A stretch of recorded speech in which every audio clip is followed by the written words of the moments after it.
Hello, church family. It's another Friday video.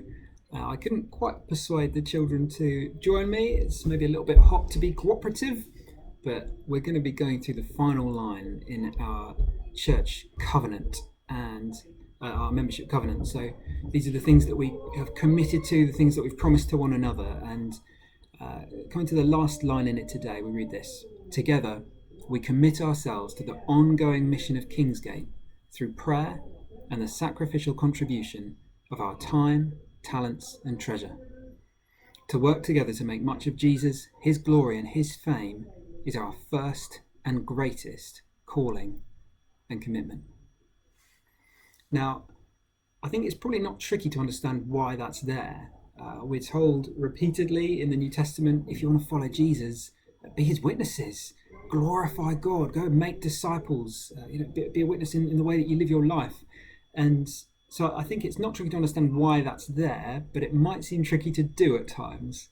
I think it's easy to get disheartened in, I'm not doing a good enough job, or I could never do all of that. I could never hope to be all that's asked me to be. And I've been finding the prophetic words that have been coming through the last few weeks. If you're watching on the Sundays, then we've had these prophetic words coming through from a number of people in our church family, the wider church family.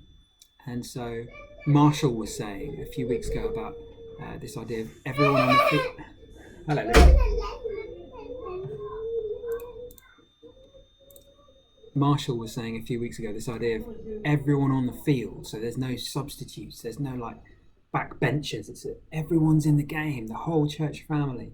And then Anna last week speaking so movingly about being a church where there's real hope for the broken, where we're seeing people coming out of human trafficking and sexual exploitation. And I don't know about you, but that makes me feel, I want to see that happen. God's heart is so for the lost and the broken to be restored and brought into family and brought into his love and knowledge of him, and freed and enabled to live a full and flourishing life. And I'm excited about what God wants to do through us, and I hope that you're excited too. I hope that you're not discounting yourself from being a part of that. It's easy to discount yourself, I agree, but I want us to understand that if you discount yourself from God being able to use you in that, or you having a part to play in all that he's doing in our town and beyond, then you underestimate Jesus. Because it's not some pauper spirit living in you. It's not some feeble spirit that's living in you. Romans 8 verse 11 says that if you belong to Jesus, that the spirit of him who raised Jesus from the dead is living in you. Ephesians chapter 1 says the same power that raised Jesus from the dead is the power that's working for us, the Spirit of God working on our behalf all the time. It's the Spirit of the living God, the Almighty, the one whose kingdom is broken into the world, who can't be stopped or held back, the kingdom of love and light and life. And it's the kingdom that's going to keep growing and growing. It's going to keep growing and growing, however feeble we might look. God's on our side, he's behind it.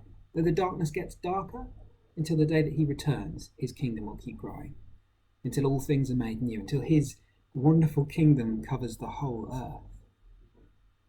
Think to yourself, I can't do that. Of course you can't do that. None of us can. But we can play our part through Christ who lives in us. Because through Christ who lives in us, we can do all things. And I look around at Kingsgate and I hear what we've been up to, what individuals in the church have been getting up to, and how you're treating each other. And I see in this church family such straightforward love for Jesus. I see in you guys people who love one another, who've got a love for the poor and the lost and the broken. You already have this. Dear friends, God is already at work among you. He is willing and capable and going to do great things through you, through us. Stay humble, keep giving yourselves to prayer and the word. And I felt, as I was listening to Anna's prophecy, I was feeling for a number of us, there might be this feeling of just discounting yourself, or feeling like you maybe can't play that part, and really thinking, one, we absolutely can, but at the same time, a number of us may need to go over our foundations again. And what I mean by that is, what are the fundamental, essential basics of what we believe about God and about his kingdom. And I'm not talking about needing to study for years, needing to be an expert. I'm talking about what should every follower of Jesus here have a clear grasp on, because there are things that we should all have a solid footing on certain things. And if you look on our website under the Our Beliefs section, I'll put a link below, but that sets out some of the core things that we believe. And it may be that you look through those and think, yep, I understand those. Or you might look through and think, oh, well, that's a bit confused. I don't quite know what that's saying, or I'm not quite sure I agree with that. Adam is going to be running a course in September, starting to go through some of our basic fundamental beliefs, so the foundations course. And I want to encourage you for this first term of our new discipleship groups, I want to encourage you to think about joining Adam. If you feel like you need to go over your foundations again, what do I believe and why? I want you to think about joining that group for this first term. Let's see to it that we're a church that's mature, where everyone is clear on the essential basics of our faith, and we don't fall for the lie that we all need to be perfect Christians or we need to be experts in order to be useful. God doesn't need experts. He needs people who are humble and willing to follow him and to trust in his strength rather than their own. Friends, let's give ourselves to someone and something worth giving our lives for.